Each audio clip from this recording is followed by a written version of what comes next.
It is my utmost pleasure to pay tribute to one of the contemporary legends of pediatric surgery, J.L. Grosfeld, our organization's 25th president.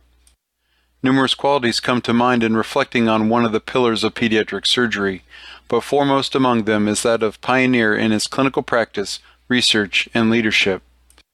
Dr. Grosfeld became the first pediatric surgeon and surgeon-in-chief for Riley Hospital in 1972. Dr. Grosfeld built the practice of pediatric surgery in the state of Indiana and helped develop the pediatric surgical subspecialties that exemplify the care of Riley Hospital for Children today. Dr. Grosfeld ascended to chairman of the department in 1984 as the first pediatric surgeon in the United States bestowed with such an honor. Dr. Grosfeld held many leadership positions within the prestigious surgical organizations of North America that culminated in his presidency of the American Surgical Association in 2006. This pioneering legacy greatly contributed to the development of Riley Hospital for Children as a premier children's hospital for the state of Indiana. Dr. Grosfeld's presidency of our own organization in 1994 marked a productive time as an ambassador for APSA as he developed international relationships in pediatric surgery. Over the course of 34 years, Dr. Grosfeld has shared his expertise and wisdom with pediatric surgical associations across the world, with over 160 visiting lectureships that he provided. On each of these occasions, Dr. Grosfeld shared his love and his wisdom of children's surgery with trainees and faculty of the world. Through his support of international surgery, Dr. Grosfeld received the highest honors from the British and European associations through their awarding of the Brown and Rabin medals. This was in addition to his recognition in North America as recipient of the William E. Ladd Medal. Dr. Grosfeld perpetuated a commitment to surgical education by developing the standard textbooks in pediatric surgery, including the blue 5th edition of pediatric surgery and the red 6th edition of the same text, with his colleagues James O'Neill, Eric Funkelsrud, and Arnold Koren. Dr. Grosfeld's commitment to promoting cutting-edge clinical and basic science research in pediatric surgery fueled his work as the 3rd editor of the Journal of Pediatric Surgery and 1st editor of the Seminars in Pediatric Surgery. He continued as editor of both journals up until his death, maintaining the journal as one of his true loves of pediatric surgery. Dr. Grosfeld was the consummate pediatric surgeon and stalwart mentor for trainees and physicians across the world. Not only did he have a direct impact to his dedicated trainees in his own pediatric surgical fellowship, but he continued to mentor the numerous careers of his partners, departmental faculty, national colleagues, and international faculty in pediatric surgery. His greatest role as surgical mentor came through his unwavering support of our foundation of APSA. While serving as chairman of the board of the foundation for over 20 years, Dr. Grosfeld established a corpus of funds reaching $1 million that has been provided to surgeon scientists within our organization at the beginning of their research careers. Since 1996, the APSA Foundation has supported 36 individuals with grants that have led to national funding of their research efforts. Dr. Grosfeld saw these grants as a key investment of our organization toward its research mission. So whether Dr. Grosfeld's legacy stands as a pioneer, an ambassador, an educator, or mentor, Dr. Grosfeld left his legacy of dedication and selfless service to our organization and our surgical field. It is my honor to pay this tribute to J.L. Grosfeld, our 25th president of the American Pediatric Surgical Association.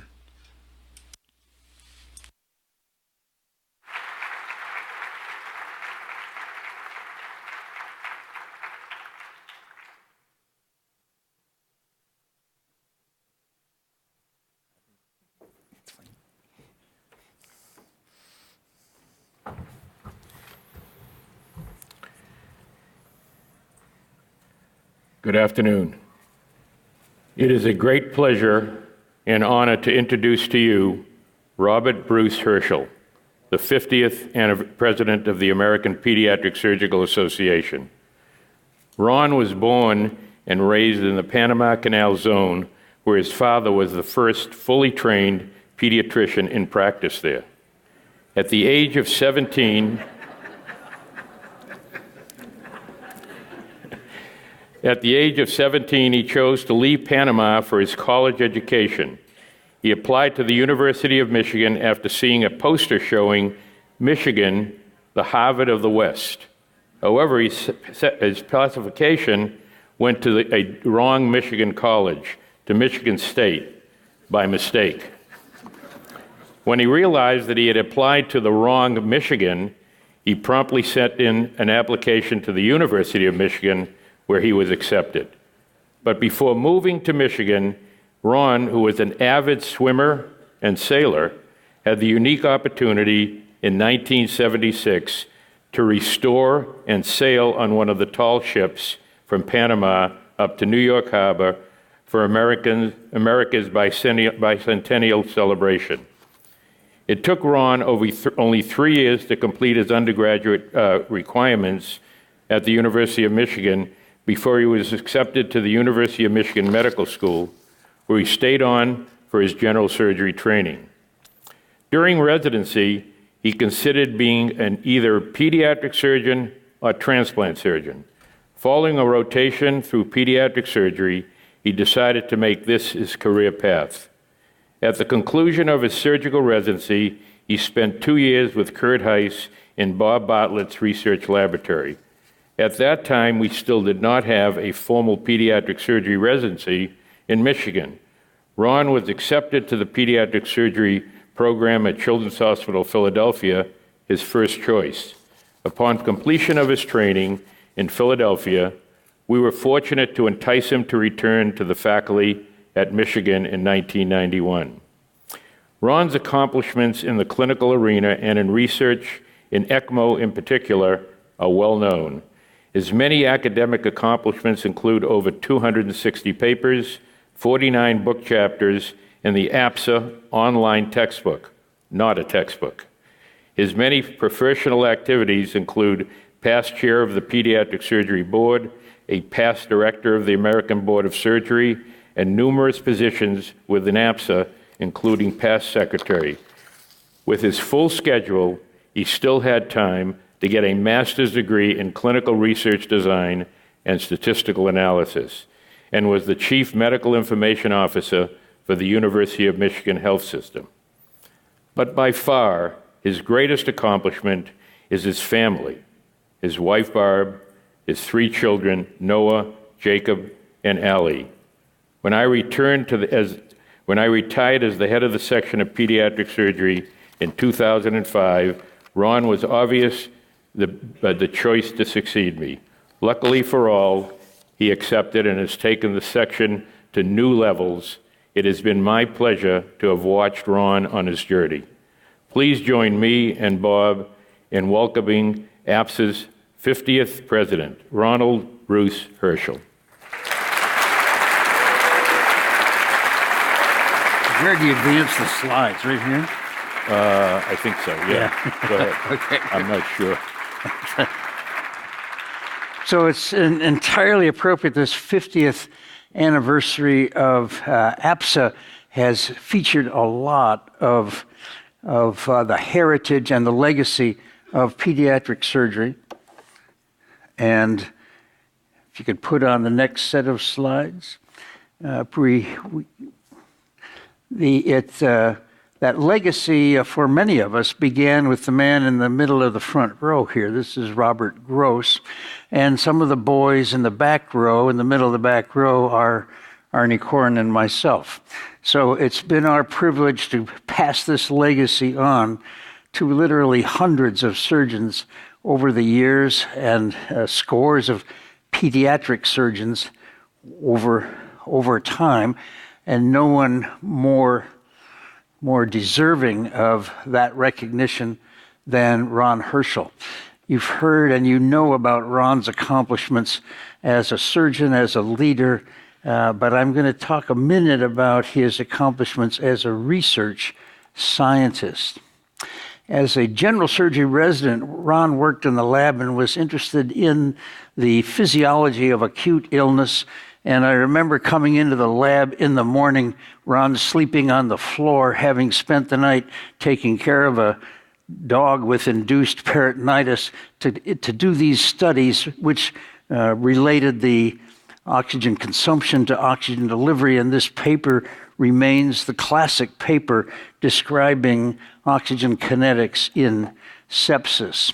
Ron got involved with this evolving technology that became known as ECMO over time, and as a resident was personally taking care of ECMO patients. Here's the first CDH patient that he personally adopted and scrubbed with Arnie in the repair of this hernia. And Ron carried that on. He was instrumental in organizing ELSO, shown here at the first meeting in 1989. As Arnie said, he went on to apply to pediatric surgery fellowships, and at the time, ECMO was kind of hot stuff. So Ron was in demand in various places. So he applied to the CHOP program, where they had started an ECMO program. Jim O'Neill said, "How do you like our hot new ECMO program?" Ron said, "To tell you the truth, you don't understand the physiology. You're doing it all wrong, and that's why none of your patients are surviving."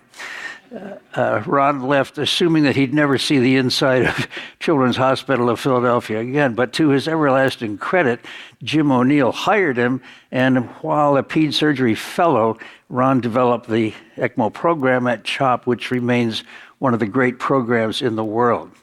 He came back to Michigan and helped with the further development of ELSO. There are now hundreds of chapters throughout the world. Ron served as chairman of ELSO in 2000 to 2002. In the laboratory, he began to investigate this interesting compound, perfluorocarbon, which carries oxygen and CO2 as a liquid. He developed the animal models for severe respiratory failure and demonstrated that the administration of perfluorocarbon could inflate the alveoli and clear the inflammatory response. He developed clinical trials and, in fact, did the first 60 patients treated with liquid ventilation over time, and demonstrated that perfluorocarbon could, in fact, induce lung growth in hypoplastic lungs. So this remarkable research is now winding its way through the FDA and will be part of your clinical practice sometime in the next few years. Ron was supported by many NIH grants through all of this time. His current NIH grant is devoted to the development of wearable, implantable artificial lungs for infants as a bridge to transplantation or eventual recovery. Ron, of course, is now one of those very few pediatric surgeons who's a triple threat, a clinician, a teacher, and a researcher in this remarkable field. In addition to that, he's a remarkable family man, a genuinely wonderful person, and a dear friend, and it is our privilege to present to you the president of APSA, Ron Hirschl.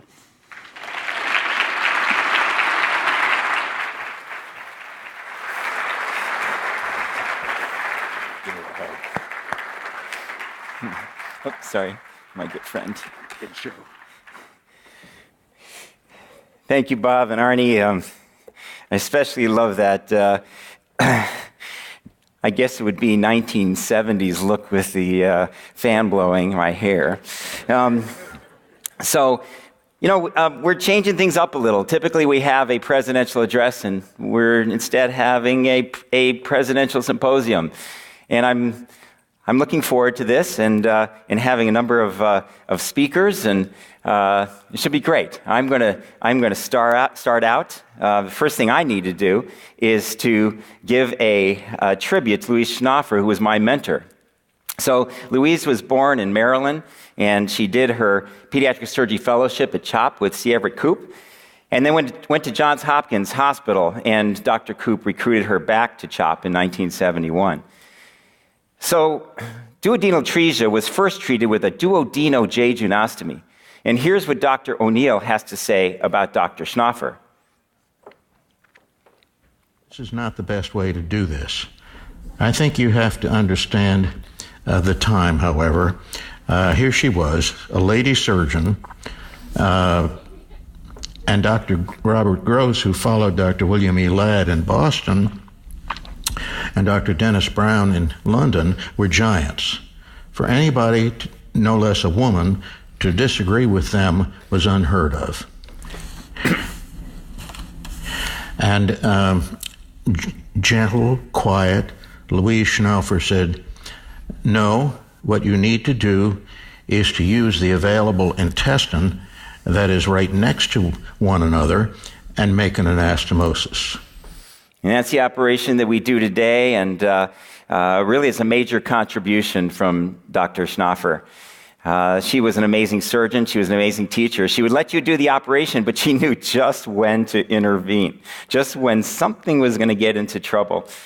And because of her teaching abilities, the residents at Penn gave her the Faculty Teaching Award. She won the Salzburg Award. And the Pediatric Surgery Fellowship at CHOP is the Louise Schnaufer Pediatric Surgery Fellowship. Her comments on what was her biggest obstacle, it was getting into medical school. At that time, the schools were taking only one token woman for each class.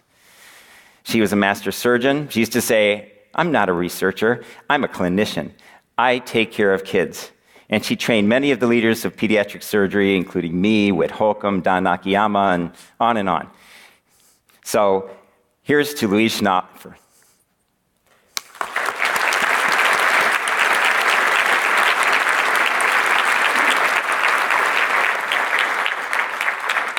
And I want to recognize Jay and Margie Grosfeld, and also thank Margie, who was really advised me on this symposium. And we have named this the Jay and Margie Grosfeld Presidential Symposium in their honor. So I'm going to talk about APSA 5.0. It's not 50. I know we're 50, but 5.0 because we're at about the fifth stage in the maturation of a society. We'll talk about that a little more. And I hope I will convince you that we have the opportunity to save even more lifetimes. These are my other mentors, Dr. Bartlett, Dr. Corin, who graciously introduced me, and Dr. O'Neill. They are giants in pediatric surgery.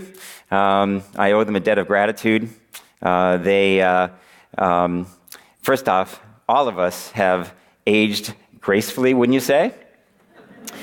No one could have better mentors, and I have been so fortunate. And my sister passed away around 2001. An odd disease was called Dago's disease and arteritis. My brother couldn't be here today.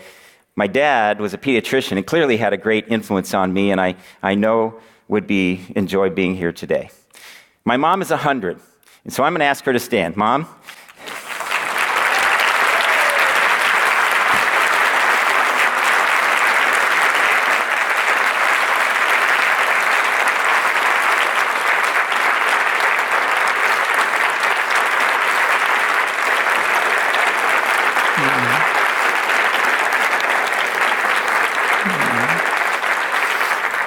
And I want to thank her for everything that she has done and contributed to me. And this is my pediatric surgery family, a wonderful group of individuals, surgeons, researchers, nurses, administrators, administrative staff. All are so dedicated to the care of children. And Dan Teitelbaum. Well, the faculty bet I couldn't get past this one. Okay, so Dan is the smartest and the most generous individual I've ever met. And great surgeon, and he died way too soon, and we miss him every day. And I want to thank all the APSA committees and chairs who selflessly give their time for APSA and its causes, and for the Board of Governors for their wisdom over the last year, and the Kellen staff who are just so committed and passionate about APSA. And my family, my kids who I love, I'm so proud of, and my wife, Barb. The luckiest day of my life is the day that she married me. Okay, so we are 50, and it turns out that societies have life cycles, just as do human beings. And I would suggest that we are smack dab in the middle of 5.0 adulthood, APSA 5.0. So we started with conception, 1970, 191 members. By 1985, we had 429 members, and we're starting to need someone to help us with our meetings. By 1997, we had 508 members, needed someone to help with the day-to-day management of the society. And by 2007, we had 876 members. We took on Sherwood, eventually would be Kellen, as our professional society management firm, and Leanne Clark came on board, and we started to really move along, and at 2019, look at us, 1,375 members. We have grown so much over the last 50 years. And there are characteristics of a society when they're in adulthood. Management is peaking and expanding services and or functions. And look at this, we have 26 committees, 4 task forces. All that's listed here has either been implemented or expanded in the last year alone. So we are just really moving along in terms of that, expanding services and our functions. The second characteristic is the board focuses on policy and strategy, leaving daily operations to the staff. And when you need something, you don't call me and you don't call the board. You call Leanne, you call Marina, you call Megan. And the board pays attention to things like refining the strategic plan, developing relationships with other societies, developing position letters and statements, and so on and so forth. The third characteristic is that the organization is mastering its internal and external environment. I'm going to talk about that for a bit. When I think about it, these are the opportunities and issues that exist in our internal environment and those that exist in our external environment. APSA will always emphasize and prioritize its members and its internal environment. But I want to suggest that it is in its external environment where it has the greatest opportunity for impact. And I'm going to talk about that internal environment for a few minutes. And we're going to go back a little bit and come to the present and talk about these different issues and opportunities. So when APSA started, Dale Johnson put in the first central line in an infant and used TPN for the first time. And today, this is just routine. Putting in Broviac, we put in hundreds a year. We have hundreds of patients on TPN. It's just a matter of course, for taking care of these infants. About the time that APSA started, Patrick Kennedy died at 37 weeks gestation of RDS because he could not be ventilated. The president's son. Today, Patrick Kennedy would have about 100% survival without morbidity. And when APSA started, the 3-year survival for Wilms tumor was 30%. And today, the long-term survival rate for Wilms tumor is greater than 85%. Congenital diaphragmatic hernia, the survival was 40%, and we've about doubled that in the last 50 years. Esophageal atresia, mortality was around 40%, and over the last 50 years, we've trickled down to where it's less than 10%, and we now do these operations through little incisions, thoracoscopically. Dr. Clatworthy, as Dr. O'Neill noted the other day, during this time of elaboration of great knowledge and techniques in newborn surgery, said, is quoted, "We were saving whole lifetimes that had never been saved before." I think it's really cool, that had never been saved before. And we've come a long way. So the 30-day postoperative mortality in pediatric surgery, 103,000 patients based on pediatric NSQIP, is 0.7%. 0.7%. That is just amazing. And while we've promoted innovation and discovery, what we've become pretty good at is actually taking that innovation and discovery and putting it into practice in our organization. So this is the Professional Development Committee, the PDC, and it's made up of the individuals shown here on this slide, and as well as others. They take the information from the literature, meeting abstracts, they take committee input, and then they synthesize it into practice gaps. And then what we do, those practice gaps are things that pediatric surgeons need to know. And then what we do is we teach to those practice gaps in our really robust, wonderful educational resources, the Not a Textbook, Expert, the Sunday morning 2 questions, spaced learning, and at our annual meeting. But also, as the PDC identifies gaps, they kick it to the Outcomes Committee, and they review the evidence around those gaps. And then the Quality Committee develops toolkits, as we heard yesterday, to implement those gaps into practice. They have 18 toolkits so far: guidelines, algorithms, PowerPoints, order sets, templates, and so on. And they're going to grow in number, they're going to grow in depth, and going to help our members implement these new practices. And I think we have two other tools that are poised to really be important for quality improvement. One is children's surgery verification, the CSV. It pushes hospitals to fill resource gaps, which is wonderful for the care of children. And it also demands system-wide performance improvement, identifying system problems and fixing them. However, we need to make the CSV program viewed as valuable and positive for all hospitals, not just level 1 children's hospitals. And I believe that will happen with CSV 2.0, which is being written starting this summer. The second thing is that we need to leverage pediatric NSQIP to provide meaningful, individual center data that will help those centers benchmark their care. We established a wellness task force headed up by Mary Brandt and Kurt Heiss.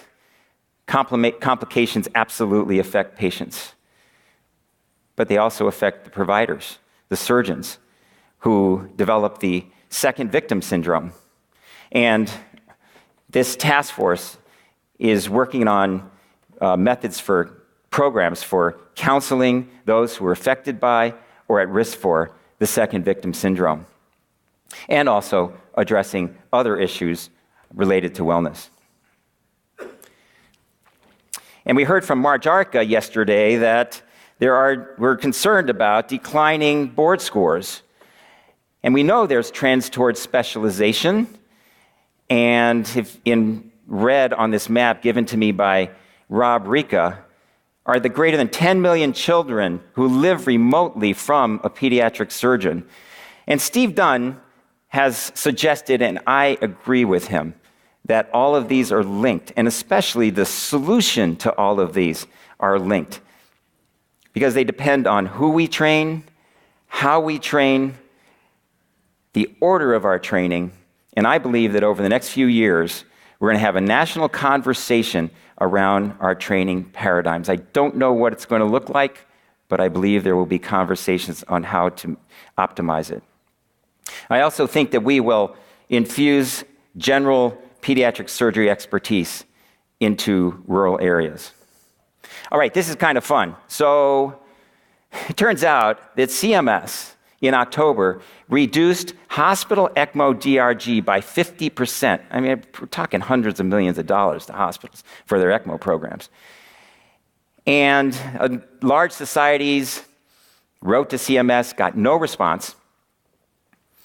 And APSA sent a letter to Seema Verma, the administrator of CMS, and said, if this persists, ECMO centers are going to close. And if they close, children are not going to have access to life-saving interventions. And we got back a response. And we met with the director of Medicare. And this has now been reversed as of October. So, yay, APSA.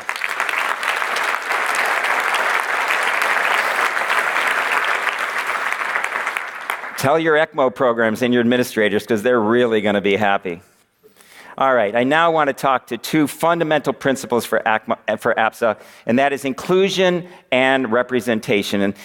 And this year we started the inaugural APSA Diversity, Equity, and Inclusion Committee.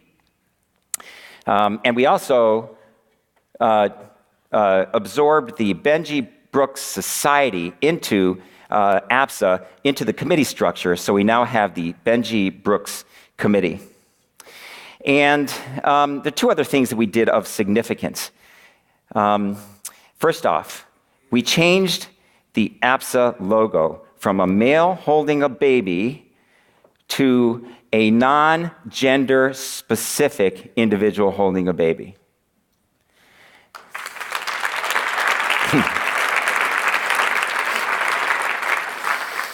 And the second thing that we did was we created a graphic of our strategic plan. And the foundation of that graphic is as follows: inclusion, representation, participation for all. Inclusion, representation, and participation for all. And this was received unanimously and unwaveringly in strongest ways by the Board of Governors, who gave it their endorsement. And in addition to the already present 4 pillars: quality of care, access to care, impact on the national health care agenda, and sustain our organizational health, we added equity and social justice.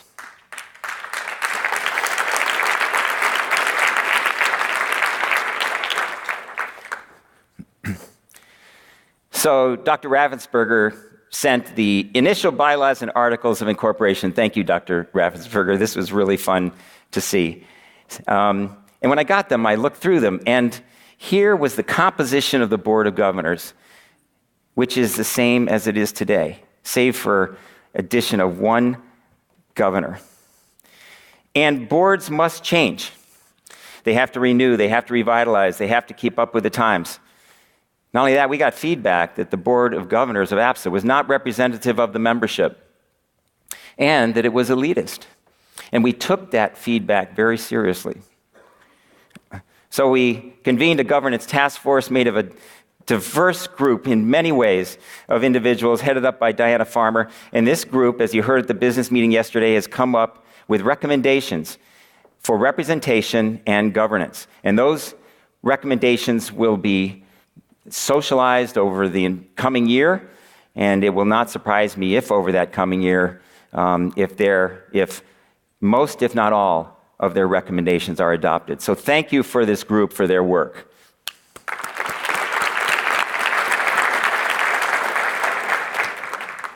I now want to have Erika Newman come up to the stage. Erika is University of Michigan Associate Professor as of Thursday. Associate Professor, yeah.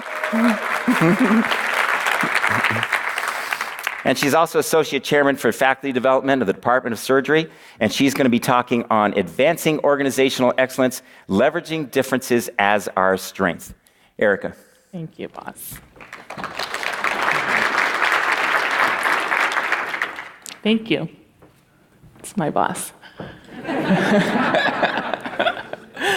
Wow, this is fun. Yeah. Thank you, Dr. Herschel. Thank you to the Board of Governors. This is such an exciting moment. We get to celebrate our rich, rich legacy, acknowledge the accomplishments of the pioneers in pediatric surgery, while at the same time, generate ideas and become excited about our future. Dr. Herschel asked me to talk a bit about our Diversity, Equity, and Inclusion Committee. The backbone of that really has been us trying to understand how implicit bias, cultural competence, and inclusion may be perpetuated throughout the organization. Have you guys ever seen any of the case stories in medicine about implicit bias? You know, the ones like this one. A 17-year-old male often presents to the emergency department with headaches. He's deemed a frequent flyer. The emergency room doctors and the nurses finally admit him. Dr. Courtney goes up and sees him on the wards. Dr. Courtney says, you know, something about him just didn't seem right. I didn't know exactly what it was. I think it was his tattoos. I think it was his demeanor. As Dr. Courtney was transporting the patient down to the CT scanner, the patient herniates and dies. Looking back, he was diagnosed with a rare form of meningitis. His headaches were real. This had a lasting impact on Dr. Courtney. What about this one? This one goes like this. I was making rounds in the surgical intensive care unit. I go by the bedside of a patient that had just had an exploratory laparotomy. The mother comes to the bedside, very worried. I try and engage her in our conversation. I say, "Your baby is so beautiful." Immediately, she backs away from the crib. I wondered what I had said wrong. I then shortly realized that the patient was of Mexican descent. And I remembered what I had learned about the Mexican culture and mal de ojo, evil eyes. I then placed my hand on the baby's forehead. The mother looked at me and then smiled. She didn't say anything, but I could tell that she was grateful that I had prevented mal de ojo. An all-white male law firm with almost all white clients hires a Hispanic female attorney to bring in Hispanic clients. The new attorney introduces new and bright ideas about going out into the community and building a diverse clientele. Senior managers were open to those ideas and pursued them with great success. More women of color were hired. They too brought fresh ideas. The firm now pursues cases that it previously thought only an all-white male legal staff would not have thought relevant.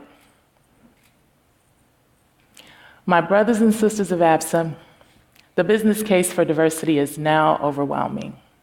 We live in a complex, interconnected world where diversity is shaped by globalization, technological advances.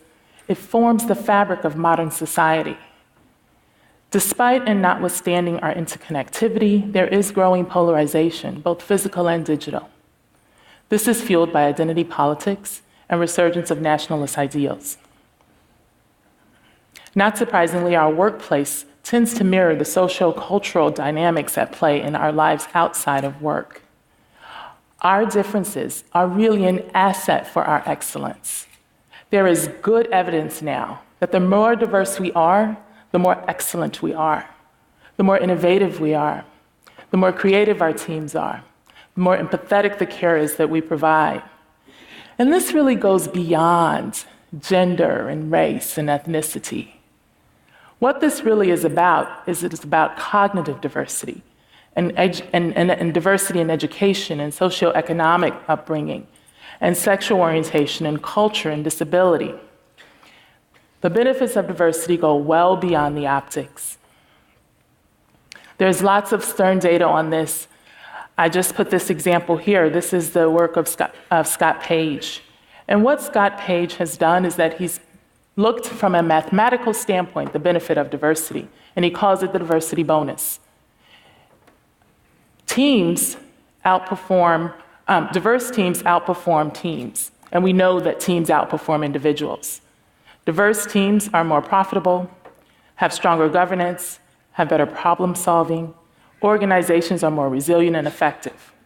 What you really want is people to solve problems in diverse ways. To have a creative team, you want people with different types of ideas. This is going to be fun. Can all the millennials in the room stand up? If you identify yourself as a millennial, that means if you're in high school, middle school, medical school, residency, fellowship, if you're 1, 2, or 3 years out of being an attending, please stand. And if you are people like my partner, Samir Gadapelli, you can stand too. He's old, but he thinks he's a millennium. This is our future. And when I tell you that these millennials inspire me every day, they move differently. They see the world differently. By 2025, 75% of the global workforce will be run by these people that's standing in this room. You guys can sit now. And I will say that our future is safe with them.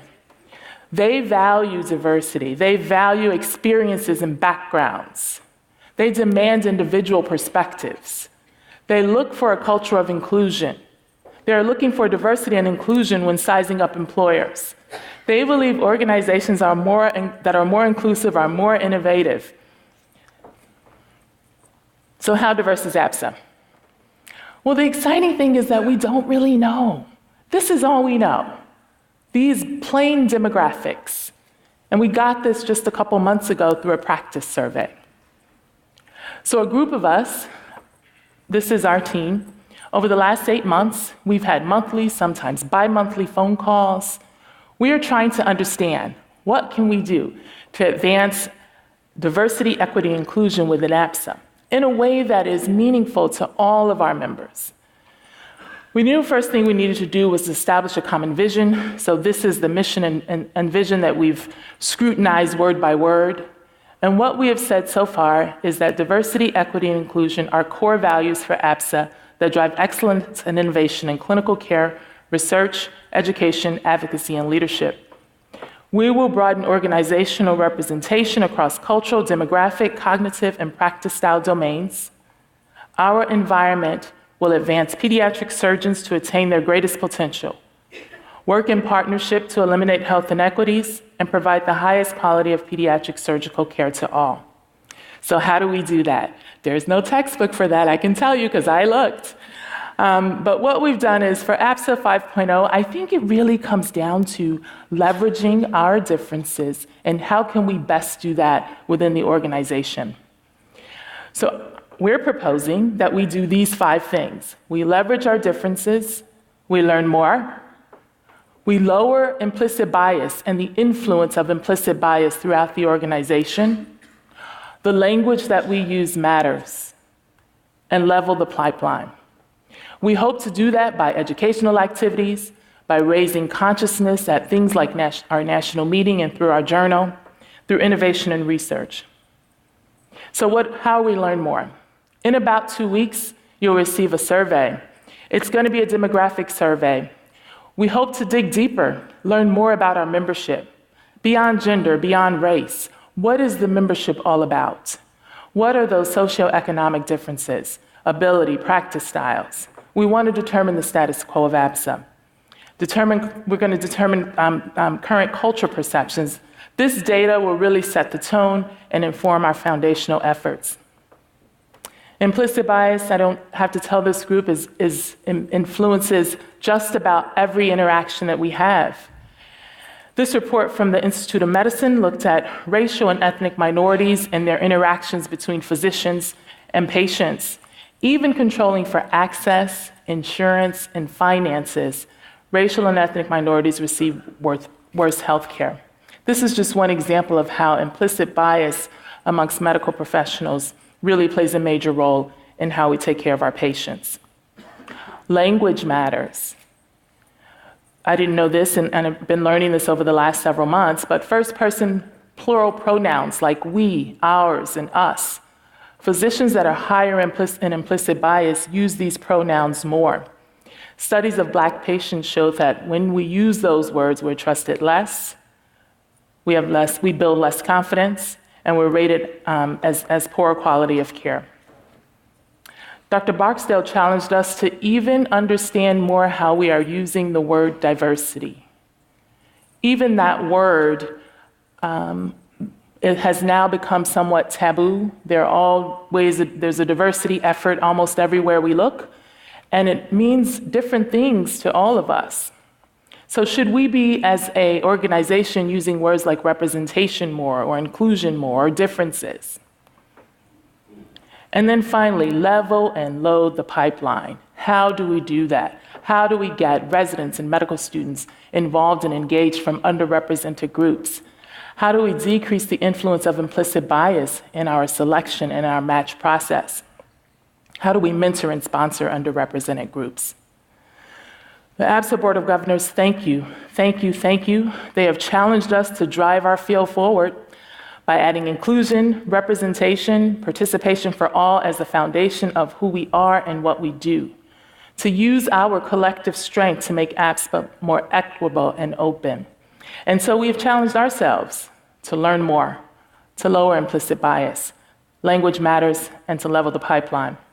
Now, here's a little fun thing for cultural competence. For those of y'all that have been through a Black church, we want to make sure you remember this. So turn to your neighbor, say, neighbor. Come on, neighbor. Come on now, neighbor. Learn more. Lower implicit bias. Language matters. Level the pipeline.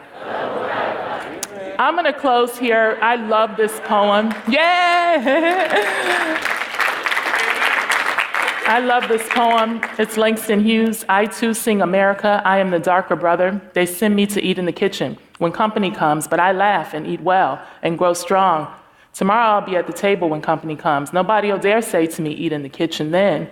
Besides, they'll see how beautiful I am and be ashamed. I, too, am America.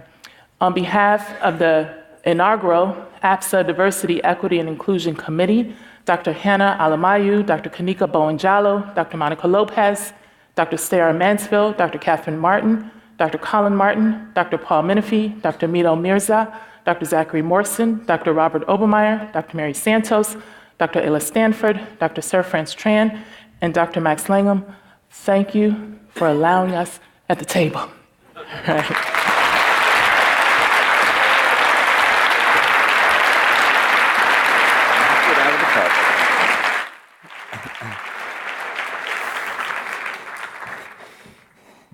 That was just wonderful. Thank you, Erika. Okay, so I talked a lot about the internal environment, and as I mentioned, we have a lot of opportunity around our external environment, and I'm going to talk about that now in two ways. The first is education and global outreach, and as I mentioned, we have wonderful resources, wonderful educational resources, the NAT, Expert, Space Learning, and so on. And the question is, do we want to keep those resources in North America? Or do we want to make them available to the rest of the world? There are many under-resourced areas that take care of children in other parts of the world.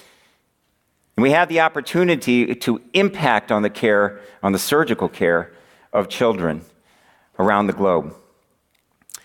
We have to remain financially responsible, but I would say that a society is acting at its best when it is acting altruistically.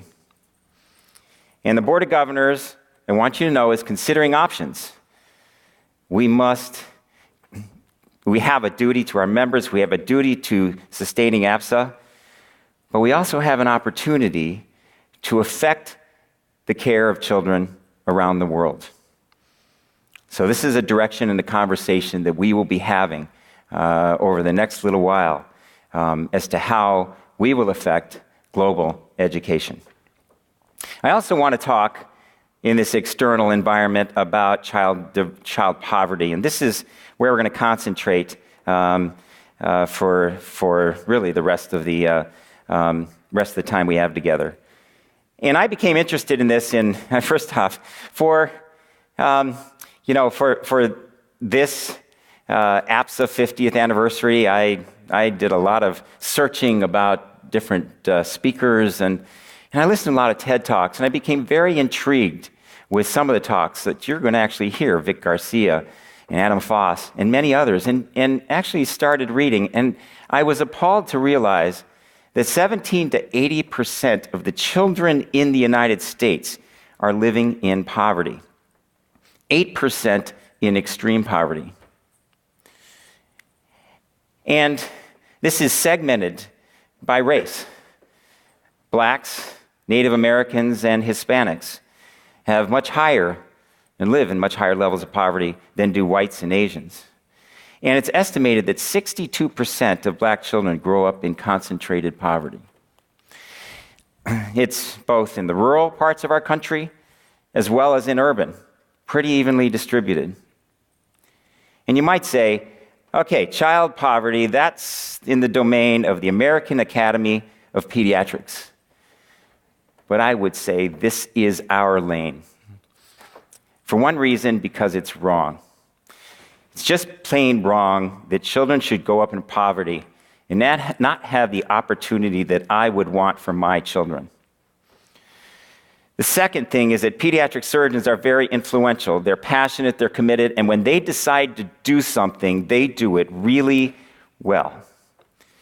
And the third thing is that this does affect our patients. It's the root cause for many of the problems that we manage. Let's take an example.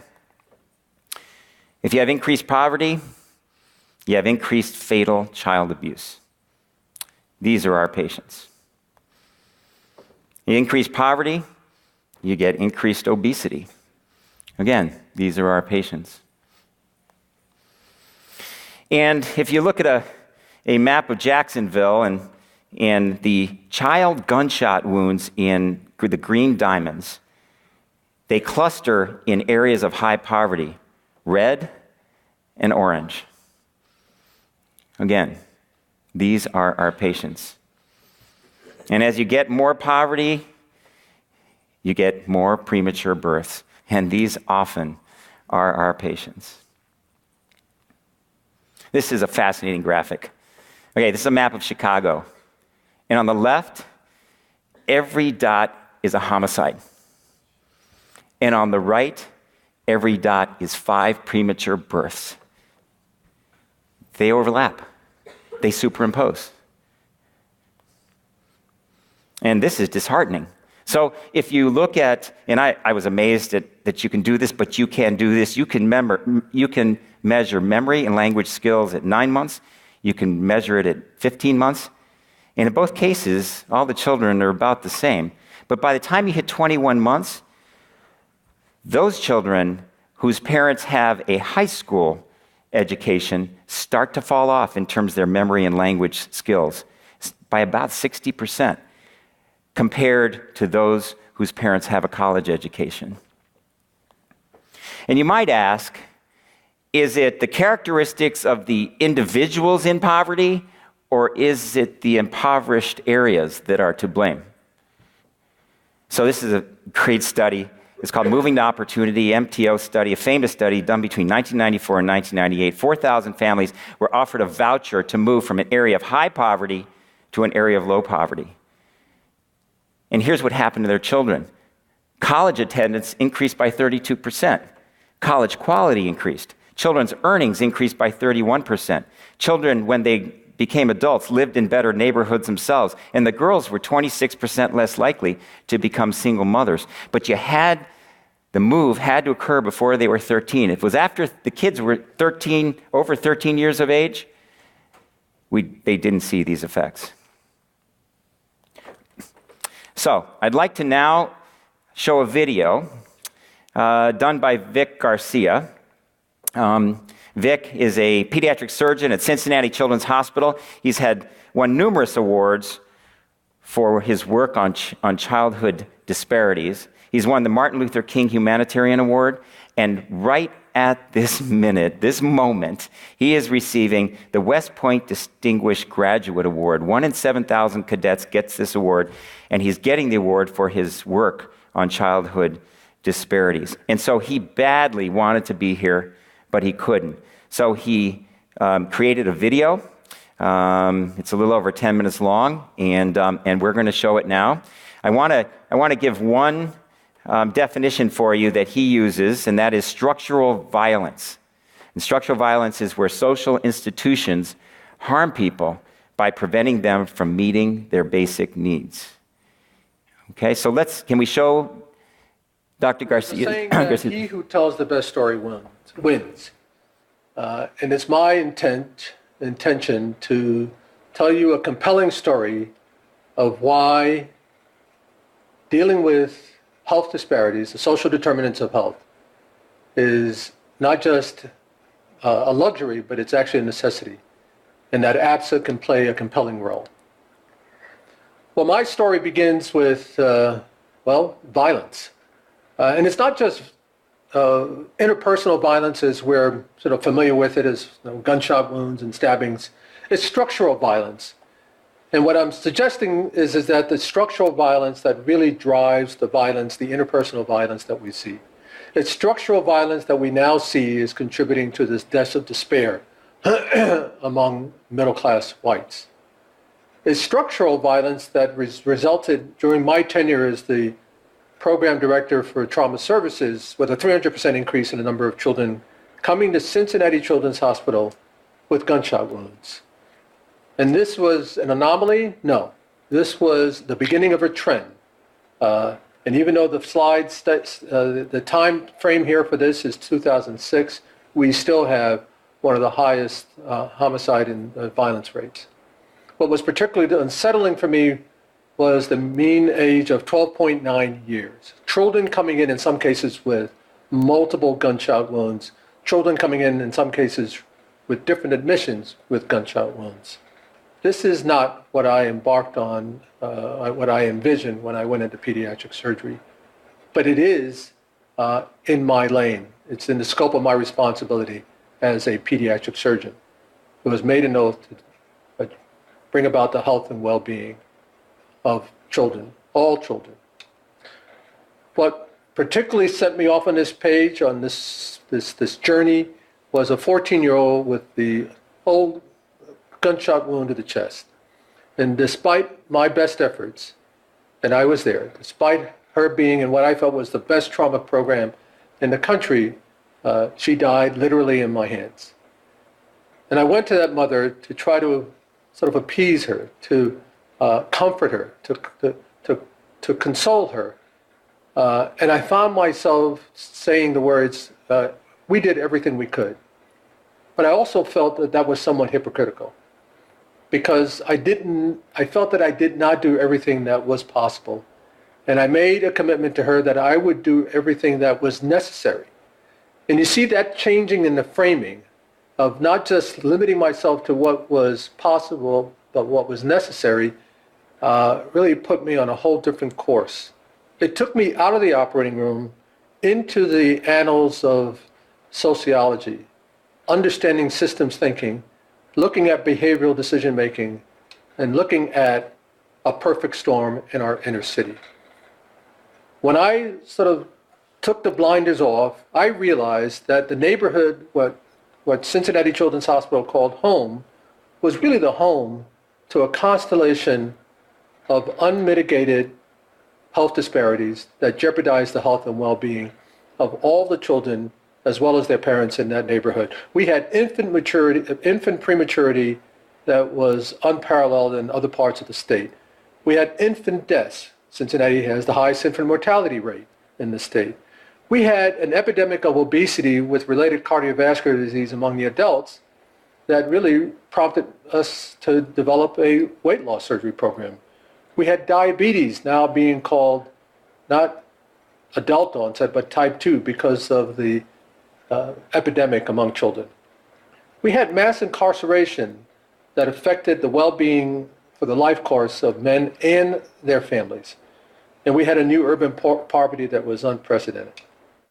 And as a consequence of this spatial concentration of mass incarceration, we had men whose lifetime chances of really making a meaningful, purposeful living were compromised. Because you see, if you have been involved in the criminal justice system, your chances of getting meaningful, purposeful work are less than 5%. And in some cases, 1 out of 8 to 1 out of 9 African-American males between 18 and 34 are involved with the criminal justice system as a consequence of this phenomenon of mass incarceration.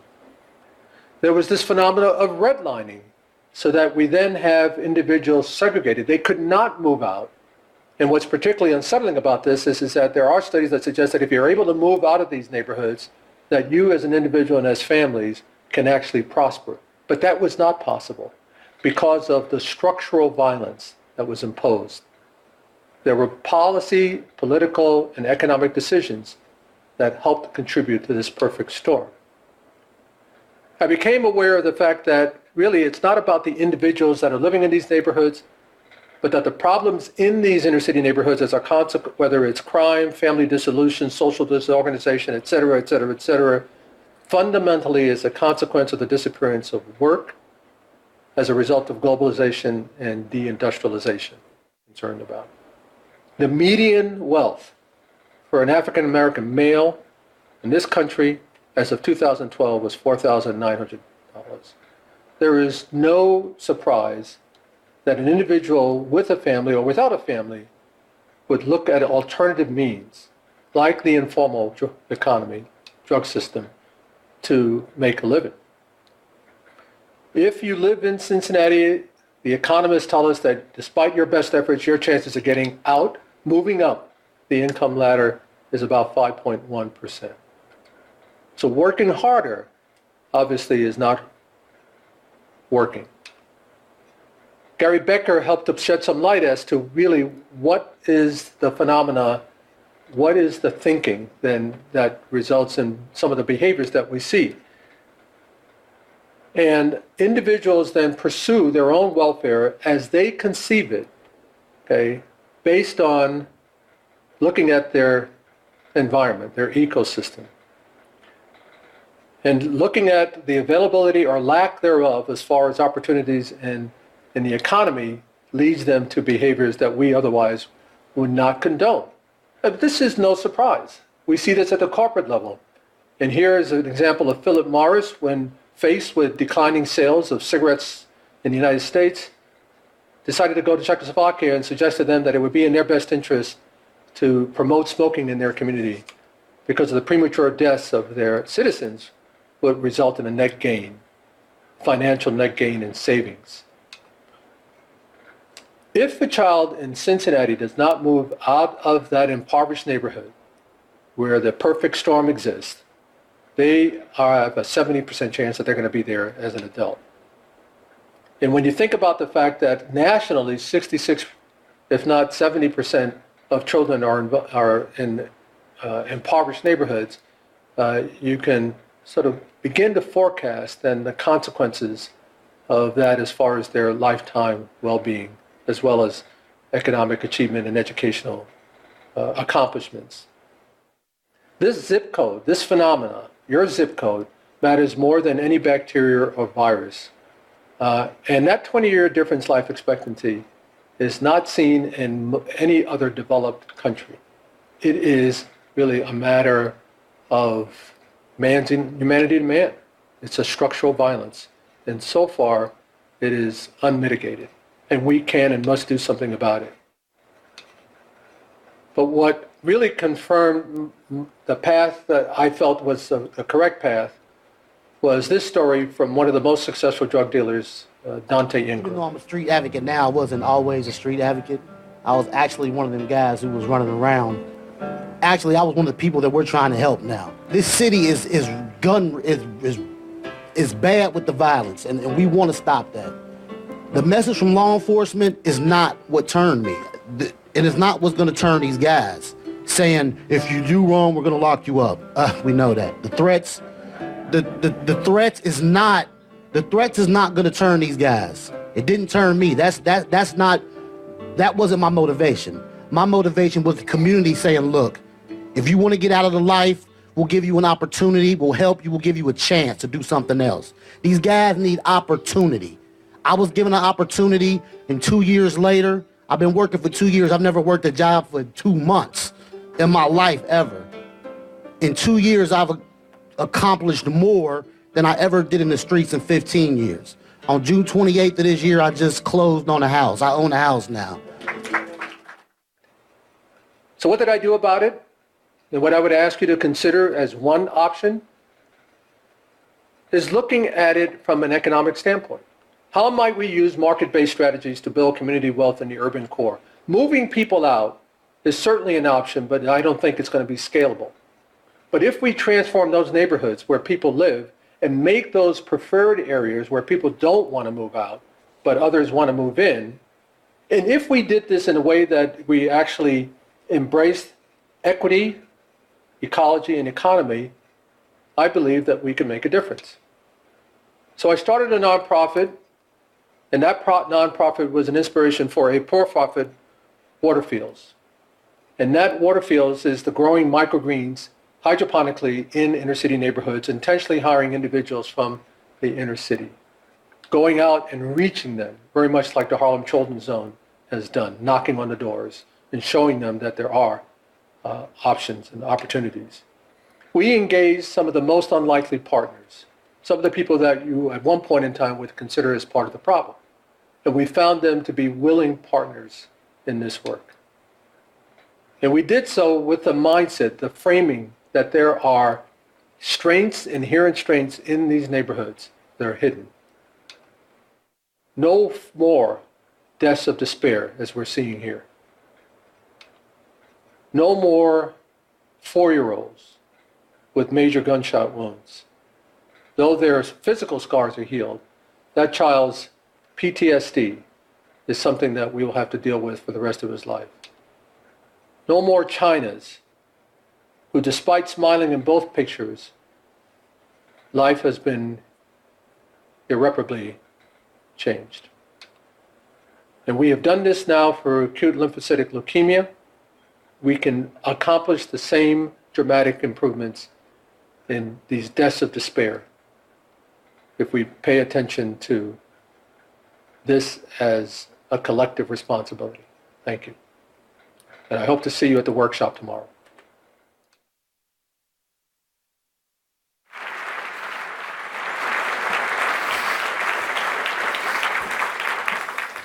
As I said, Vic is getting the West Point Distinguished Graduate Award from West Point for the work that he has been doing for at least the last decade in this area. So next, I would like to, I'm delighted to welcome to the stage Adam Foss. Adam was a assistant district attorney in Suffolk County in Boston. He was awarded the 2017 Nelson Mandela Changemaker of the Year Award and the Next Generation Leader NAACP Award. He's a visiting senior fellow at Harvard Law School. He's a staunch advocate for criminal justice reform and has formed a not-for-profit along those lines called Prosecutor Impact. He's going to be speaking on Swords and Shields, a discussion of power, privilege, and opportunity. Adam.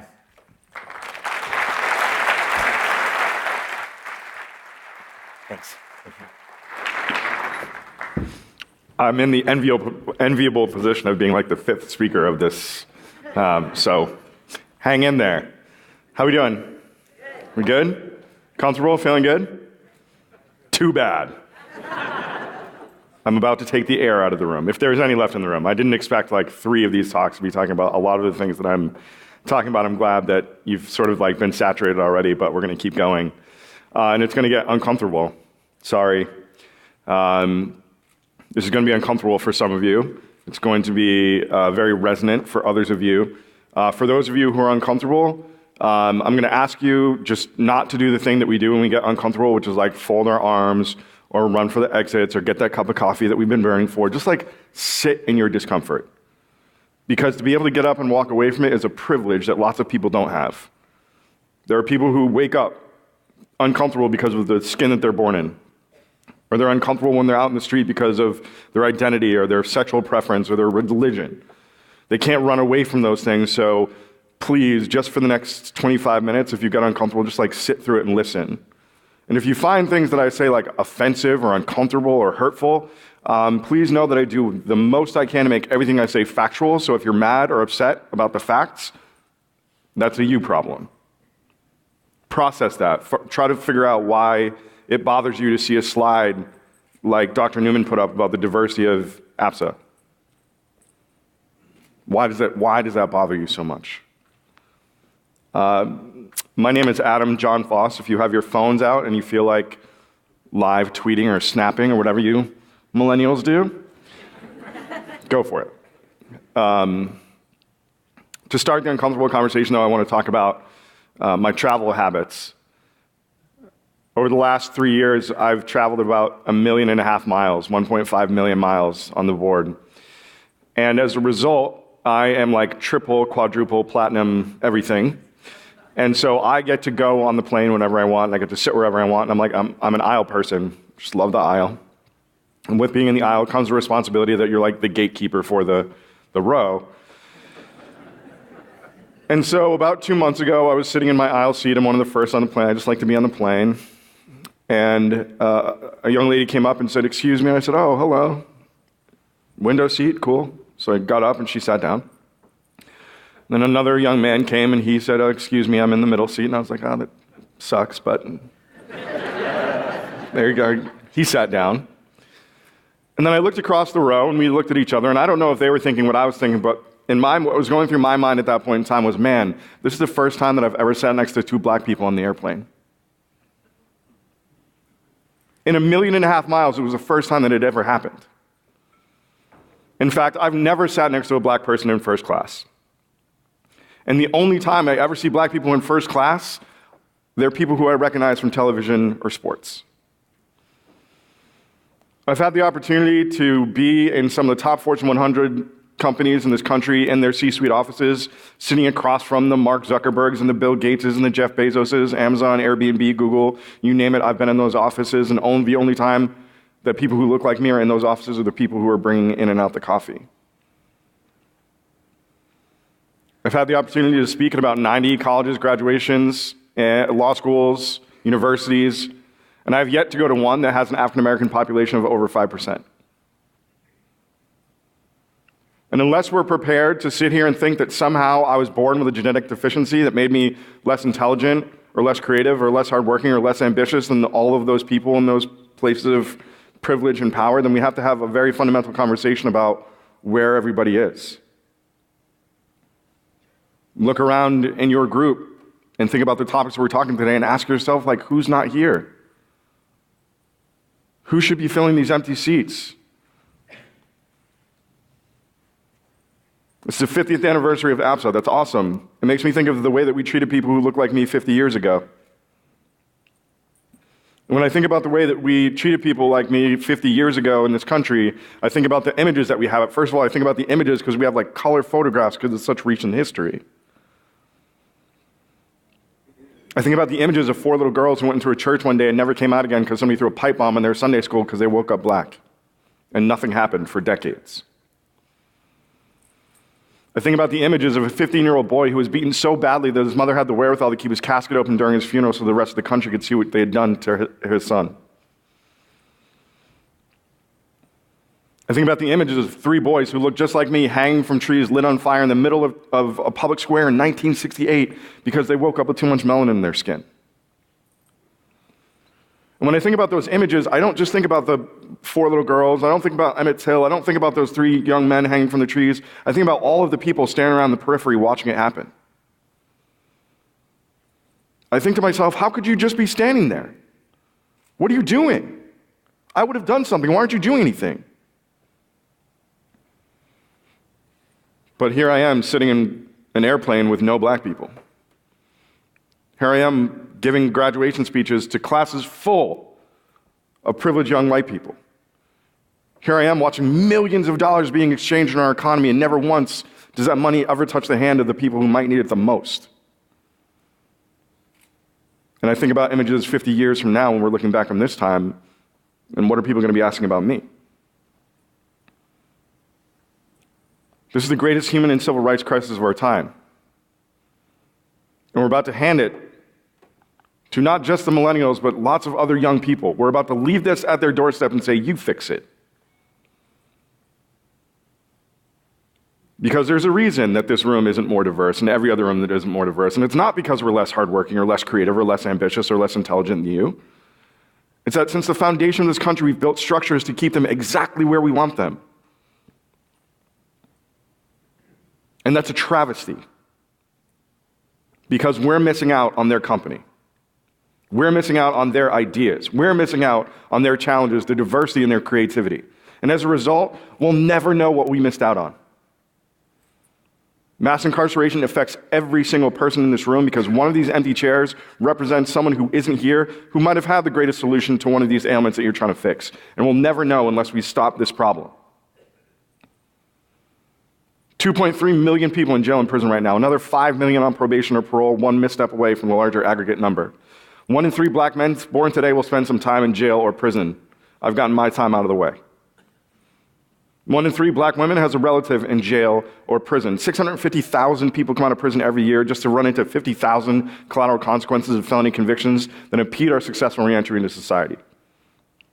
70 million Americans have a criminal record. That means 70 million of us are out here walking around with a scarlet letter on our chests that will never go away and will impede our reentry into society. And it's not just a criminal justice issue. As you've heard many times this morning, this affects us at every social and cultural and economic and political and medical metric that you can possibly think of. The leading cause of death in this country of young black men 18 to 35 years old is handgun homicide. That is not true of any other people on any other place on this planet except the United States. It causes so much death, it accounts for the next 9 leading causes of death combined for that same age cohort. Can you imagine a country where we remotely allowed that to be true of young white women from the suburbs? I can't, because we never would let that happen. There's a place on this planet where black women are 12 times more likely to die during childbirth than white women. It's not in sub-Saharan Africa. It's not somewhere in the West Indies. It's in Manhattan. Black women and white women experience breast cancer at almost the exact same rate, but black women are almost twice as likely to die from it. Why? Because we care about our lives less? Because we're not trying hard enough? Or is something else going on? Black women have a 71% higher chance of dying of cervical cancer. Again, why? Because we don't like ourselves as much as you? In my lovely city of Boston, welcome to my city, lots of great things here, except we're in one of the most racially and economically segregated cities in this country. In fact, if you go out here to Mass Ave and you just go up a few blocks, there's an intersection there. We're standing in the middle of the intersection. You look one way and you look the other, and life expectancy goes down by 25 years. One intersection. There are more segregated schools in this country today than there were on the Eating or Brown versus Board of Education. There's more representation in Congress until this year, and during the period of Reconstruction, of people who look like me. There are more black people under correctional control today than there were slaves on the eve of the Civil War. And just to put a fine point on it, researchers estimate that over the 400 years of the transatlantic slave trade, 12 million Africans were captured, enslaved, and killed. Last year, 11 million people went through our jails. We are recreating slavery every single year, and this is our legacy. We need a new civil rights movement. I don't know why the last one stopped, but we need a new one. A lot of people blame the inertia on a lack of leadership. We're waiting for the next Malcolm, we're waiting for the next Martin, we're waiting for the next Rosa, someone, anyone to come and take us to the promised land, but it doesn't come. And every day that we wait, millions more of us are arrested, thousands more of us are incarcerated, thousands more of us are dying. We need a new civil rights movement. The good news is, when I look out into this room, the reason that I'm here is that I do not just view you as professional medical caretakers and pediatric surgeons. I view you as the next civil rights leaders of our time. When I was 19 years old, I remember standing across from a police officer, handing him thousands of dollars of cash that I had wadded up and stuffed up in the wall in my bedroom. And I remember handing him the little scraps of marijuana that I had left over from the pounds that I was trafficking between Philadelphia and Boston. And I remember standing there looking at him and him looking at me and me registering the look in his face of one of contempt and disgust and frustration that I had become a statistic. And I remember looking at him and being like, oh God, I'm in trouble. But despite the fact that I was a black man in America in the 1990s standing across from a police officer having just been caught drug trafficking, here's what trouble looked like to me. My mom and dad are going to be really mad. They might take away my brand new Razr cell phone. Remember that? They might take away the pickup truck that I bought with my 17th birthday money. And I remember the other dude who got caught on campus selling weed, he had to move all the way across campus. That was trouble to me. But here's what trouble looked like for everyone else in that position at that period of time. What I had done was a federal offense. I didn't know that. I knew it had broken a bunch of state laws, but I didn't know that one of them carried with it a 10-year minimum mandatory sentence. And because of that 10-year minimum mandatory sentence, the likelihood I pled out to that case was about 100%. And in pleading out to that case, being convicted of a drug crime in the 1990s, I would have given myself the moniker convicted drug felon. And in doing so, I would have deprived myself of the access to things that actually keep us safe. The access to housing, the access to employment, the access to education, the access to healthcare, the access to pro-social activity, and on and on and on. And depriving myself of the access to those things, the likelihood I commit another crime actually went up, not down. And each time I re-engaged with the criminal justice system, the likelihood I commit a further more serious crime went up, not down. Until that time I victimized another person, at which point the government would have to send me to prison for double-digit decades, and I never have the opportunity to be here. I didn't realize how close I was to the edge of a rabbit hole that millions of people fall down in every single year and never get access to chairs like these. I never understood how easily that police officer, if he wanted to, could have pushed me over the edge of that rabbit hole, and down I would have fallen, disappearing from this world. But I didn't. And I'm here. I got to go back to college with my cell phone and my truck. I graduated from college and went out into the workforce. I worked for 3 years. I came out of the workforce and went to law school. I went to law school for 3 years. I came out of law school, had a wildly decorated career at one of the best DA's offices in the country, so decorated, in fact, that one day John Legend reached out and said, "Hey, man, do you want to do a TED Talk?" I was like, "Hell yeah, John Legend. I would love to do a TED Talk." We did a TED Talk and it blew up on the internet, and for the last 3 years, I've traveled the country and the world with every celebrity and artist and athlete and activist you can possibly think of talking about criminal justice reform. In 2015, I sat across from the 44th President of the United States of America in his house and told him what I thought of his criminal justice policy. Last summer, I got to sit in Oprah Winfrey's house and listen to Oprah tell me how dope she thought I was. Oprah. In the last 6 months, I learned that I had a children's book, a rap lyric, and a documentary all made about me. And just last year, Nelson Mandela's family chose me to be the Nelson Mandela Changemaker of the Year. I don't tell you any of those things to humble brag. I met Kendrick Lamar. I don't tell you any of those things to humble brag. I tell you them to make this point.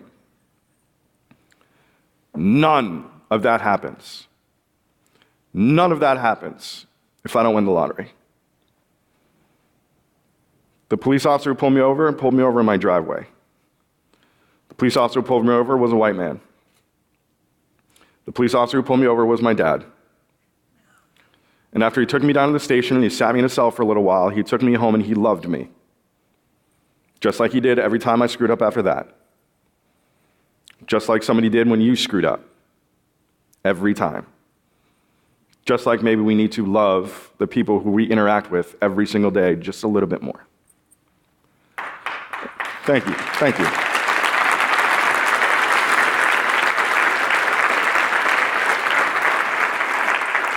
I didn't know it at the time, but my father in that driveway was handing me a sword and a shield.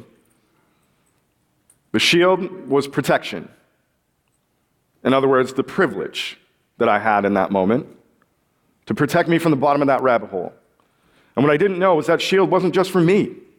That privilege I could use for whoever I wanted. I could put people behind my sword, or even better, I could give them pieces of mind to protect themselves by building pathways for them to be here. And the sword was for the haters. Because believe it or not, there are some haters out here. There are people who still think that I should have gone to prison for selling their kids weed on campus in 1998, despite the fact that 7 states are now making billions of dollars doing so.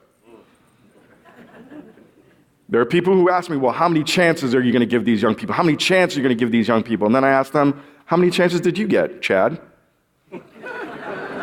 Or how many times did you just not get caught?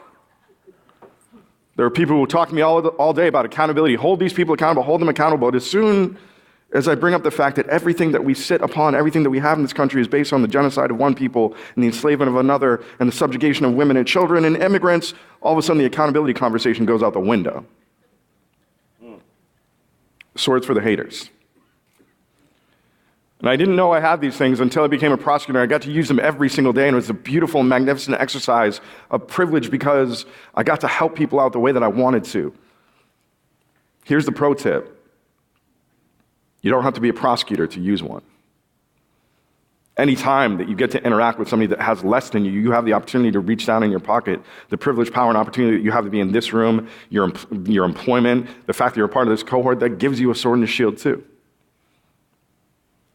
The question is, how are you going to use it? And how brave are you going to be? Because it's oftentimes when we have to be the most courageous that people need it the most. I'm going to give you an example of how I use mine. I met Stanley for the first time when he was 16 years old when he came into my courtroom for stealing cell phones. All the juveniles in Boston all of a sudden started stealing cell phones. We couldn't figure it out. And we figured out that, lo and behold, it wasn't because they were black and brown and bad. It was because Apple had put vestibules in all the malls so that we didn't have to take our iPhones that needed an update and send them to Apple. They just wanted us to now put them in these little vestibules in the malls. And those little vestibules would do what when you put a phone in it? Give you $100. It created an economy that Stanley and his friends could participate in because the days of like getting a paper route or babysitting job and landscaping are gone in our urban core. And so Stanley and all of his friends were stealing cell phones, putting them in the vestibules and getting $100. Why? To buy pizza and sneakers and kid stuff. So there I was, Mr. Woke Prosecutor, when I saw Stanley, and I said something like, Stanley, this is bad. You're bad. This is bad. You're going to screw up your whole life. Your future is nothing. You're bad, you're bad, you're bad. But I'm woke, so get out of here. A few weeks later, Stanley came back in my courtroom. This time, he had escalated to stealing Vespas. You guys know what Vespas are? You have Vespas? For those of you who don't, Vespas are the little red scooters that gentrifiers take from our neighborhoods to their tech jobs downtown. And what they didn't tell the gentrifiers at the gentrifier store is that they're really easy to hot wire, red wire, green wire, go. And it created an economy in our neighborhoods because when they started to move in, our young people saw them as an opportunity because in the same neighborhoods, there are fences that you can drive a Vespa behind and someone will give you $200 and never ask you where it came from. And so there I was, Mr. Woke Prosecutor, and I was like, Stanley, what did I tell you? You're bad. This is so bad. You're bad. I swear to God, I'm going to incarcerate you. But not today, because I'm woke. Go home. I was doing the thing that we all do as adults, particularly adults with high degrees and nice titles. I was telling Stanley what he needed to hear instead of asking him what he needed from me. And so a few weeks later, when Stanley came back into my courtroom, this time not for stealing a cell phone, not for stealing a Vespa, but this time because he had posed on Craigslist as somebody interested in purchasing motorcycles. He convinced two men to drive up to the suburbs with those motorcycles on their trucks, convinced them to take him and his accomplice out to the back of a golf course to test drive the motorcycles, and when those men took their motorcycles off the truck, Stanley and his accomplice would raise their jackets, revealing what appeared to be a firearm, and convince those men to leave. 2 counts of armed robbery, 2 counts of possession of a firearm, 2 counts of assault with a dangerous weapon. One of those charges is a life felony. The rest stacked on top of each other. There's not enough numbers to count the years that he was facing. So I said, what happened, Stanley?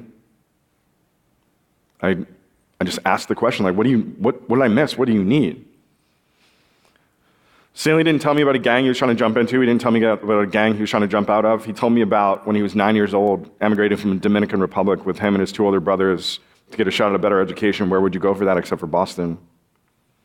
Now, despite the fact that he had grown up in a developing nation, he had never seen the kind of violence and poverty and trauma that he did when he arrived at the Fidelis Projects just down the road. And how that violence and poverty and trauma slowly took apart his family one by one, his 2 older brothers going to prison, his father having problems with law enforcement and running away because he was afraid of getting deported, leaving Stanley and his mother in this place. And he told me about when he came home and he found his mother laying on the ground, crying and throwing up, not because she was sad, not because she was sick, but because she was so exhausted from the toxic environment that she was living in. Stanley told me about the feeling of putting that money that he got from those motorcycles on his mother's table, rubbing her back and saying, I've got you. I've always got you. You never have to worry. I said, I get that. I understand that, Stanley. But you can't rob people. Weren't you afraid? Weren't you afraid of the police? Weren't you afraid of prison? We're supposed to send you to prison. Stanley looked at me and he said, is that what you think? Is that what you people think? That when I was out there robbing those men, the thought of prison ever came into my mind? I was worried about my mother dying. Do you think when my friends put handguns in their pants to go to high school in the morning, we're thinking about the 18 months in the House of Correction that we might get? No. We're worried about what happens if we get caught without one. Stanley looked at me and he said, the criminal law is for the land of the living. We're out here trying to survive. The best piece of legal education I ever got did not come from the $150,000 piece of paper that now sits on my wall. It came from a 17-year-old kid in an orange jumpsuit reading at about a 5th grade level. That is the opportunity that we get every single day working with people from impoverished communities when they are not represented in the power structure. We get to ask them things and figure our way out of this mess. Because what do we know about Stanley and the tens of thousands of people that I see every single day in jails and prisons that are there because they didn't win the lottery ticket? Like them, I was born in a violent, impoverished neighborhood. Like many of them, I was immediately orphaned and spent my time in an orphanage. But unlike them, one day, two lovely people from white suburban Boston came and picked me instead of the other kid. I got to go home with them. I grew up in their white working class home, in their white working class neighborhood. I had white working class friends, and that shield of white privilege protected me from the bottom of that rabbit hole. And the fact that I spend my time traveling around prisons and juvenile detention facilities and homeless shelters in impoverished neighborhoods, and there are so many people there that deserve to be here, and they're not because they didn't win that lottery ticket, drives me crazy. Because what do we know about them? That it's much less about their individual bad decision making, it's much more about structures that have been put in place here forever. We know children who are conceived to moms living in toxic stress inherit that toxic stress epigenetically, and it changes the way their bones, their brains, and eventually the way that they behave differently. And we can trace those changes all the way into prison. Those children then born into communities where they're suffering this toxic stress acutely. We call them all adverse childhood experiences. You heard a bunch about it today. But it leads to one result. 75% of the kids who were locked up here in 2015, 75% of them had, on average, three interactions with the child welfare system before the age of 3 for abuse, neglect, and malnutrition. Those are nonverbal children telling us, yo, pay attention to us down here, or it's going to get much worse. We don't. Those children then go into underperforming schools, never learning how to read, not because they're black or brown or poor, but because we don't know how to speak their language. We don't understand the stress that they're coming to school with. And we don't do anything about it except for blame them and shame them and expel them. We send that message to them every single day that they come to school. You're a bad kid, you're a bad kid, you're a bad kid. This is what the good kids look like. This is what the good kids do. These are the grades that the good kids get. You're a bad kid, you're a bad kid, you're a bad kid. And then all of a sudden they're teenagers. And we hand them the autonomy to decide whether or not they want to come back to this building anymore. And guess what? Many of them don't feel safe there. And they leave. And we call them dropouts. The good kids who stay in school, they gather up and do what adolescents do, find people that are just like them. Is the football team, is the debate club, is the chess team, whoever it is, remember that period of your life when all you wanted to do was be with those people because that was your crew. Wildly, the children who leave school do the same exact thing. They look for people who are just like them. People who have been treated like shit by everybody. And for the first time, they find a group of people who loves them and wants to protect them and show them something that looks like accountability. We have a word for that too. We call that a gang. And when that young person who's been growing up in a place of toxic stress and poverty and violence all of their life, when violence visits them or one of their friends and they pick up a handgun, not because they're bad or black or brown, but because they're more accessible than a job in their communities, because mass shootings have been happening in their communities for decades and nobody showed up with a sign or a hashtag, where they've lost more friends this year on the streets than any combat veteran in Afghanistan or Iraq combined. They live in war zones. So when somebody visits violence upon them and they respond to violence, that's when adults we say, okay, young person, okay, now I hear you, now I see you. And now I will spend all of my time, all of my money, and all of my resources on just you, to arrest you, prosecute you, and lock you up forever. If an 18-year-old boy in Massachusetts kills another 18-year-old boy, he gets a life without parole sentence. That means we hang on to him until he dies at a cost of $11 million. I ask you as a public health community, what could you do with $11 million for children between the ages of 0 and 3? I ask you as a society, how did we get to the place where we are so committed to spending $11 million to keep a kid until he dies, but the thought that we take any of that and do anything else creative, all of a sudden we're pulling our hair out. This is the place that we are at. The social determinants of health are not the individual decisions of Stanley and his friends. They're the structures that we see and participate and are complicit in every single day unless we do something different. And we have to. It's our moral imperative. It's our responsibility. And frankly, it's an opportunity for us because if this place was full of more diverse faces, who knows what we could be doing in here right now? You have the opportunity every day to exercise your sword and your shield, and I guarantee you that it feels really good. Shortly before my meeting with Obama, I mentioned that I met with Obama. Shortly before my meeting with Obama, I had a much more important meeting. I signed a letter of intent, or I sat with a young man as he signed his letter of intent to play Division III baseball at a school in New Hampshire. He texted me a few months after that and he said, "I did it, bro." I said, "What'd you do, Stanley?" Stanley became the first freshman in the history of his college to stand on the pitcher's mound and pitch in the national championship game. He pitched 11 innings, 8 strikeouts, 2 hits. They lost, but the feeling that he had standing there on that mound that day could not even touch the feeling that he could get from being in a gang.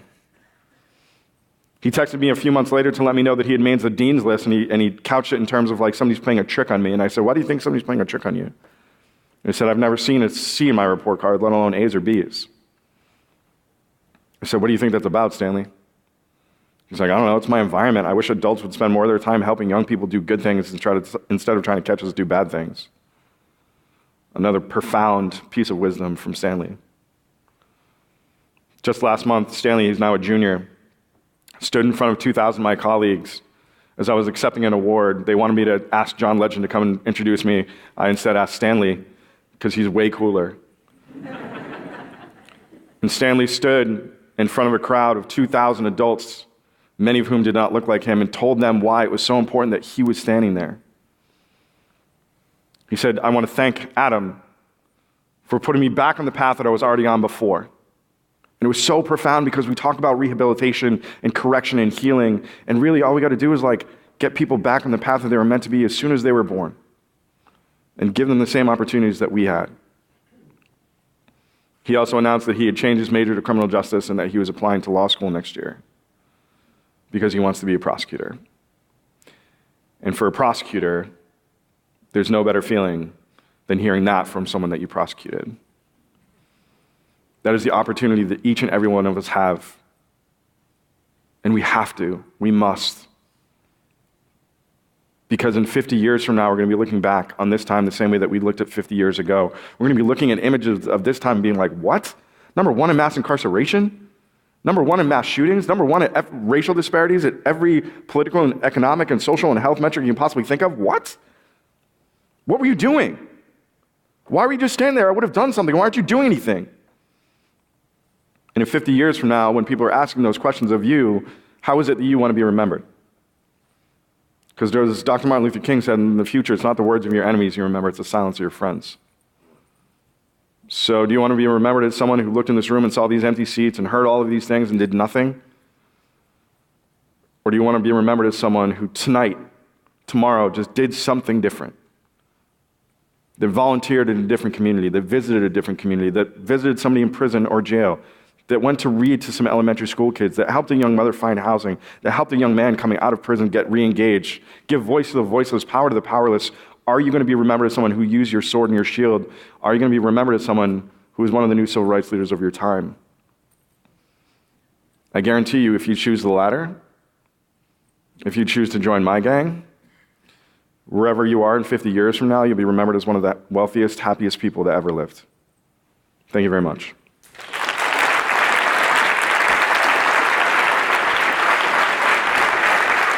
Thank you. Thank you.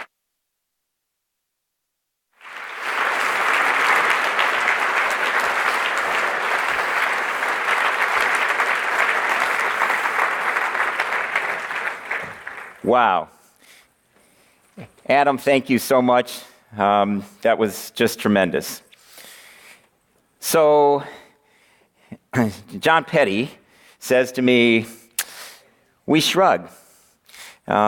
We shrug at what we see when we see a kid with child abuse, we see a gunshot wound, we see a premature birth with neck, because we don't think we can do anything. We want to create change, but we don't know how. I think that's true of most of us, if not all of us. So I'm just going to give you a few examples of what you can do and what others have done. So Erika talked about implicit bias, and this is a great article. Recently was in the New England Journal of Medicine.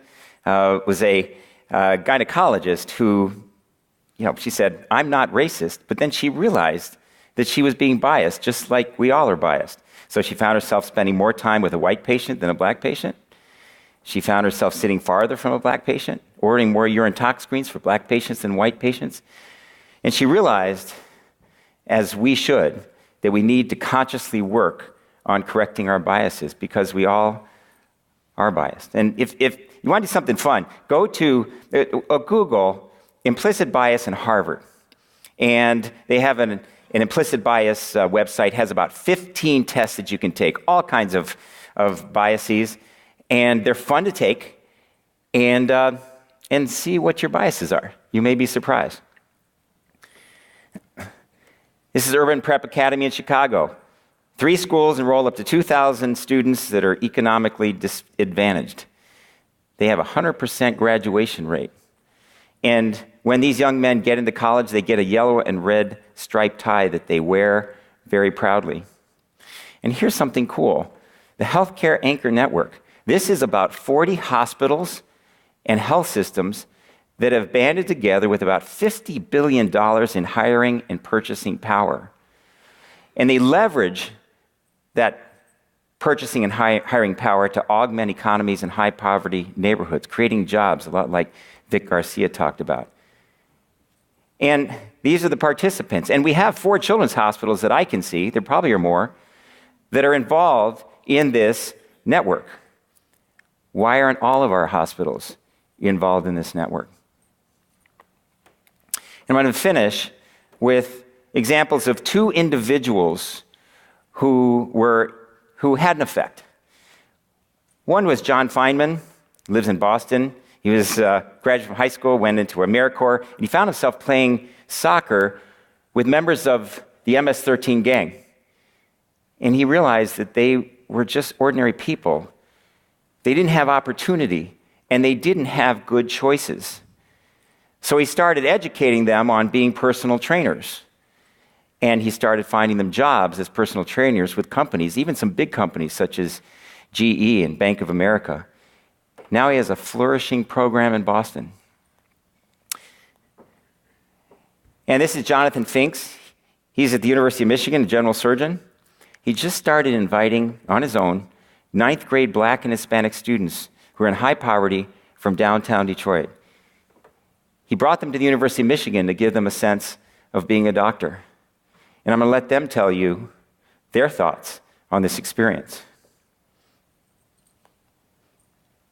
My name is Theo Chillis. My name is Vic Garcia. I am Ainsley Woodward Jr. My name is Jordan Gregory. My name is Monique. Can you start over? And my name is Monique Jaw. My name is Amay Smith. My name is Rico Ozuna Harrison. I never knew what doctors really did behind those waiting room doors. I was literally 2 feet away from the patient of whom the procedure was being performed on. From that point forward, almost my whole perspective of being a doctor completely changed. It was my first field trip as a member of the Doctors of Tomorrow.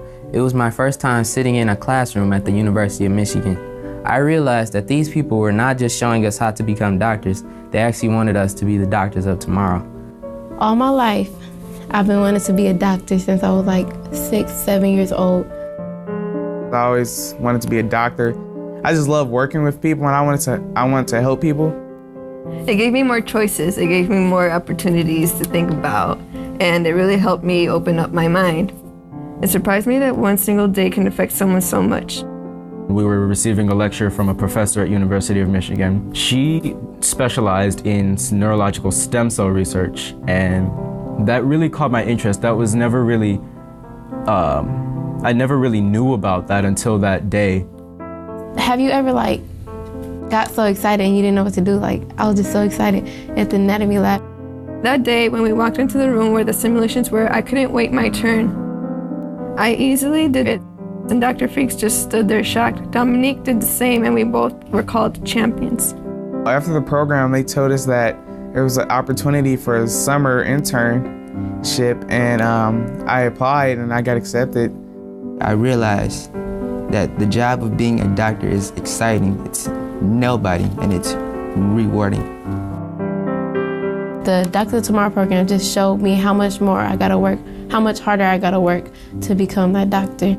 I really had no idea who I wanted to be, and I was like, wow, is this real? If the purpose or goal of Doctors of Tomorrow was to influence minorities to attend the University of Michigan and a career in the medical field, they did what they wanted to do.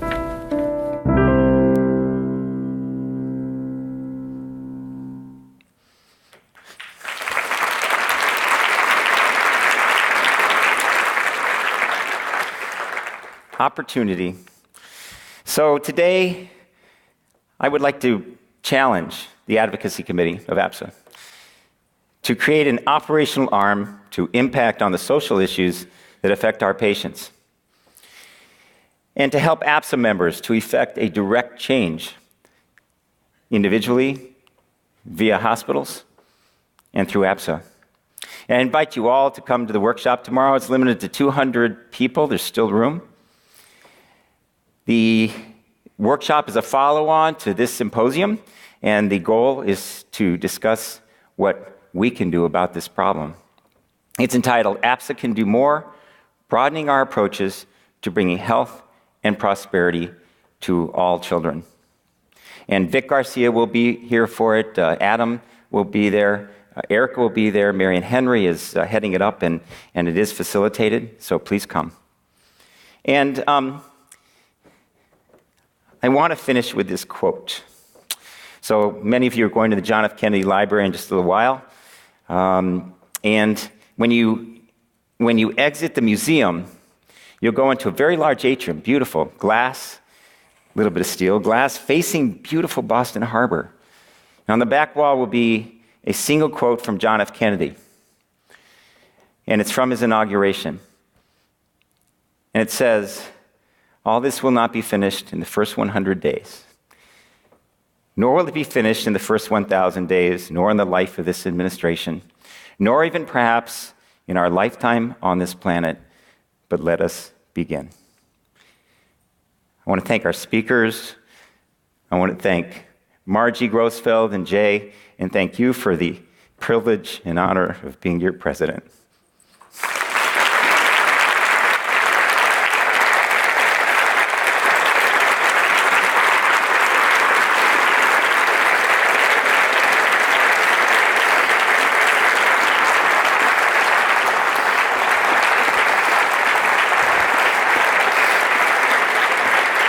Thank you.